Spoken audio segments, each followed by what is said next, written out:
తెలుగునీటి సాగునీటి రంగం దేశానికి ఆదర్శమని నీళ్ల బాధను తీర్చిన అపర భగీరథుడు కేసీఆర్ అని చొప్పదండి ఎమ్మెల్యే సుంకే రవిశంకర్ కొనియాడారు.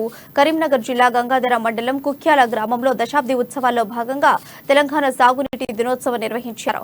ఈ సందర్భంగా నాడు నీళ్ల కోసం ఎంతో తిప్పలు పడ్డ తెలంగాణ ఈ రోజు పచ్చని పంటలతో కలకలలాడుతుందని ఎమ్మెల్యే తెలిపారు. ముఖ్యమంత్రి కేసీఆర్ ప్రత్యేక దృష్టితో సాగునీటి రంగంలో మార్పులు తీసుకురావడం వల్లే తెలంగాణ పచ్చని మాగాణిలా మారిందని ఎమ్మెల్యే సుంకే రవిశంకర్ అన్నారు.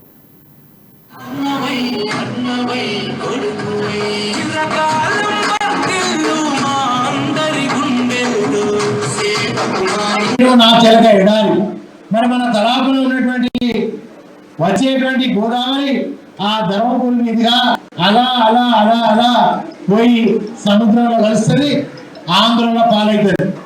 మరి ఈ గోదావరి అమ్మను ఎట్లా ఆపాలి, మరి రైతుల ఆత్మహత్యలను ఎట్లా ఆపాలి, ప్రతి ఎకరానికి నీళ్ళు ఇవ్వాలి, ఎట్లా చేయాలనేటువంటి గత ప్రభుత్వాలకు సోయి లేదు. తెల్లారి లేస్తే రైతన్న ఆత్మహత్యలు, తెల్లారి లేస్తే పేపర్ల చేనేత కార్మికుల ఆత్మహత్యలు, తెల్లారి లేస్తే పేపర్ల నక్సల్